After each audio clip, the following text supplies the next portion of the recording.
Fala família, aqui quem fala é o Davi, seja bem-vindo a mais um dos nossos vídeos. E hoje se cumpre mais uma profecia do Davi. Lembra que eu já venho falando há anos que quanto mais a internet crescesse, quanto mais a mídia, a grande mídia, perdesse relevância, mais denúncias sobre o que acontece ali dentro surgiriam nos próximos anos a seguir, e você está vendo se cumprir exatamente agora. Como eu disse, infelizmente as pessoas não dão a César o que é de César, né? Não reconhece o trabalho dos outros, né? Porque senão nós seríamos muito mais reconhecidos pelo que já falamos, né?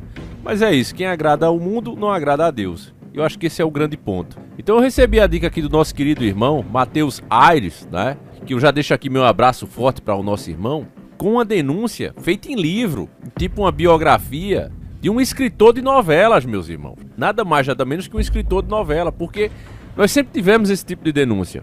Pessoas ligadas a artistas que conheciam aquela galera ali sempre falavam alguma coisa, porém não tinham credibilidade. Eram acusados de estar com inveja, era acusado de estar inventando, querer aparecer. Nunca ninguém dava bola. Ah, vai acreditar nesse louco? Lembra do louco chamado Tio Chico? Desapareceu, cara, fazendo várias denúncias desse tipo.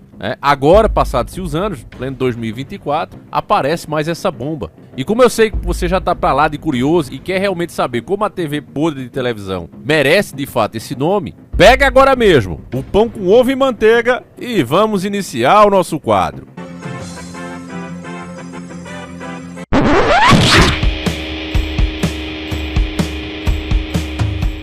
Agnaldo Silva diz que rede podre de televisão, ou seja, a Globo, possui traficantes no elenco. Lembra do vídeo que eu fiz sobre o quartinho do pó, meu irmão? Isso aqui é uma confirmação do que já foi denunciado por outros atores. Se você não liberar o redondo, se você não quiser aumentar o seu aro para um aro 18, 20, você não tem vez, não tinha vez na emissora e continua não tendo. Você vê o tipo de pensamento que as pessoas que trabalham ali têm, é tudo uma coisa só, não tem contraditório. Ou você entra na deles ou você tá fora. Então, meus irmãos, me perdoe estar dizendo isso antes de passar a matéria pra você, mas o que você espera onde tem gente, né, que não acha nada demais ser virada do avesso por causa de um papel, gente que não acha nada demais sair com o nariz branco, como se tivesse enfiado num saco de cal, que se apertar a barriga sai farinha pelas orelhas. O que é que você vai esperar dessa galera?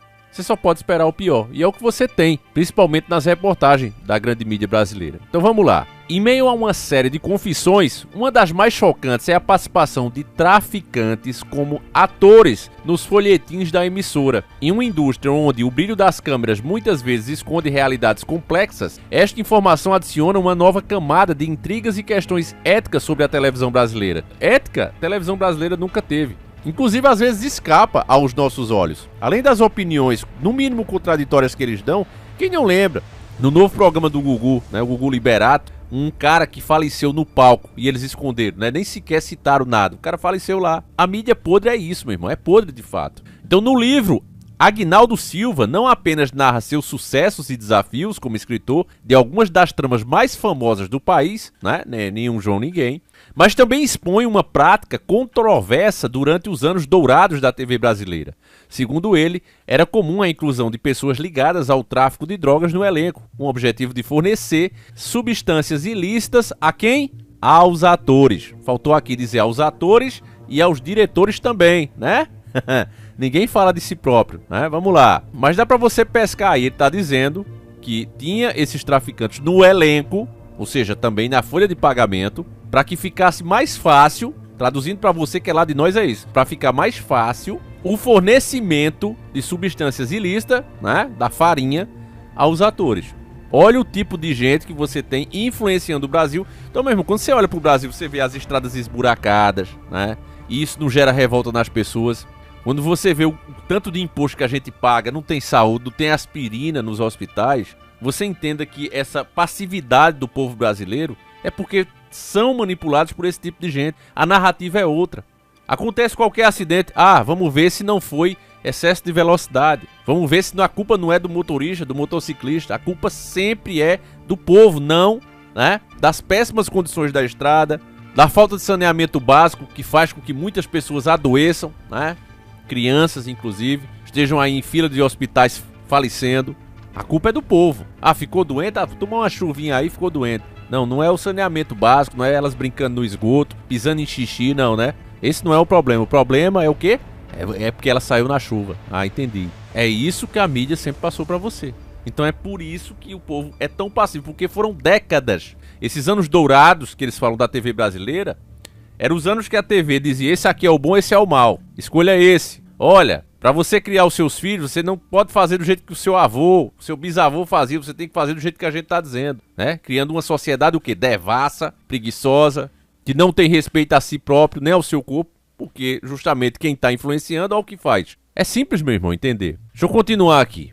Um episódio particularmente tenso foi relatado envolvendo a atriz Beth Faria, essa aí, ó, que você tá vendo, durante as gravações da minissérie Bandidos de Falange.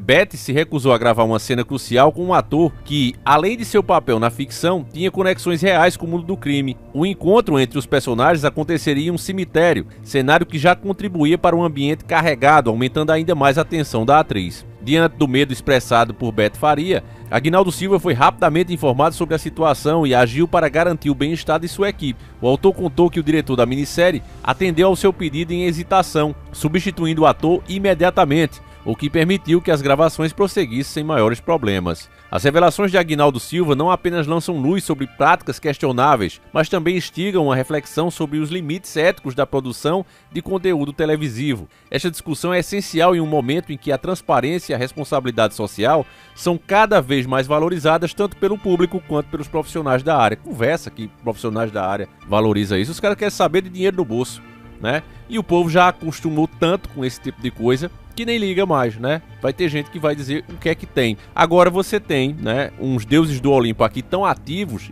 até quem faz piada, né, fala bobagem na internet, e você não vê o mesmo ativismo numa coisa dessa, né? Porque se fosse realmente sérios, o que é para acontecer agora? Chamar esse cara para depor e, no mínimo, dar associação ao crime organizado, ao tráfico, se realmente fosse comprovado. Era isso que era pra fazer, ó. Vamos abrir uma investigação, vamos chamar quem foi esses atores, qual é o nome deles, que dia, que hora, vamos chamar pra depor, vamos apertar o cara e vai pagar quem deve. É simples assim, não se pode dar esse tipo de exemplo. Isso aqui mancha a imagem do país, isso aqui prejudica a sociedade como um todo. Mas você sabe, tem um monte de bandido aí sendo agora, nesse momento, absolvidos de todos os seus crimes.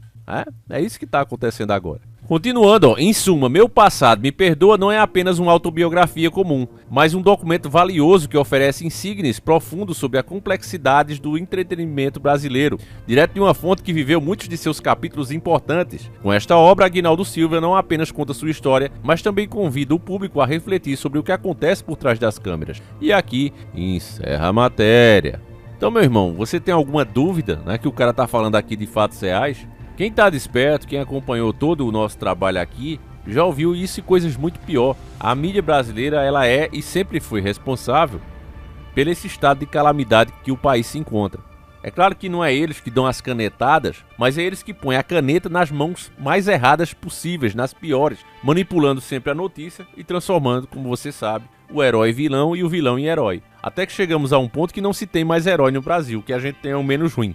É isso que a gente tem disponível hoje. O poder da mídia, meu irmão, ainda é tão grande que eles conseguiram invadir também as redes sociais. O que você está vendo hoje nas plataformas, em geral, nos navegadores, não é só aqui no YouTube não, nos navegadores também. Quando você digita qualquer notícia, avião caiu, pá, vai mostrar sempre as informações vindas da mídia. Então não está mudando nada. O que acontece agora é que, ao invés de você ligar a sua TV, eles estão vindo direto no seu celular, no seu computador, no seu notebook, através de pressão. Porque antes, o que é que acontecia? Como é que as redes funcionavam? Como é que o algoritmo funcionava? Você é inscrito no meu canal, você gosta de ouvir as minhas opiniões, gosta de ver os vídeos que a gente faz sobre esses assuntos. Então, quando você digitava alguma coisa que eu já falei, não interessava se fazia 1 ano, 2, 3 que eu fiz o vídeo. Aparecia como opção, primeiramente, o meu vídeo. Por quê? Porque é um cara que você já assiste. E como o algoritmo estava interessado apenas em entregar um conteúdo que você passasse mais tempo engajado,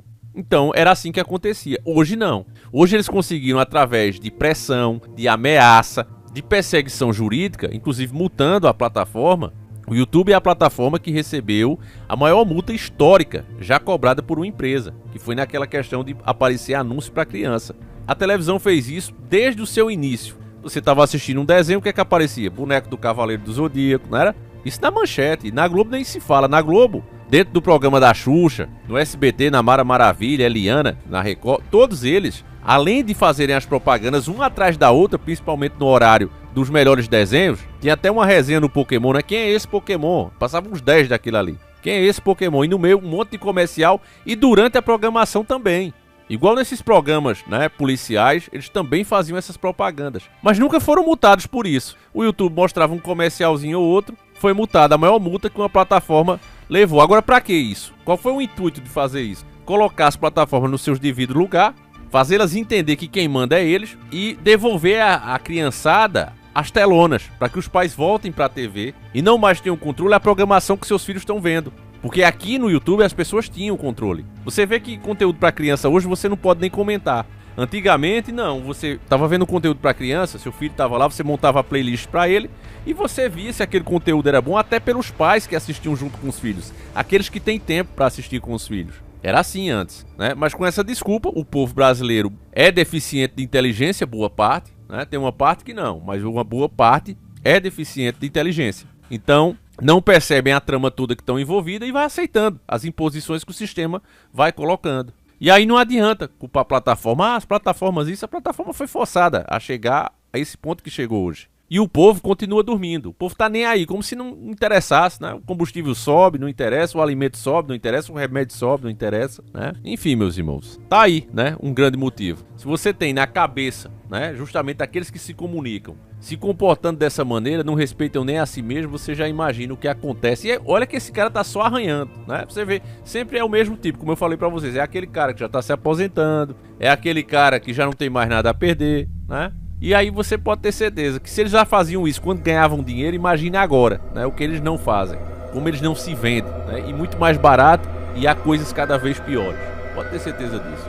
Enfim, no geral é uma boa notícia e ao mesmo tempo, você que acompanha o canal está sendo testemunha de coisas que eu falei no passado se cumprindo agora, cada dia que passa. É isso, meus irmãos. Fiquem com Deus, um abraço e a gente segue junto sempre encarando o sobrenatural.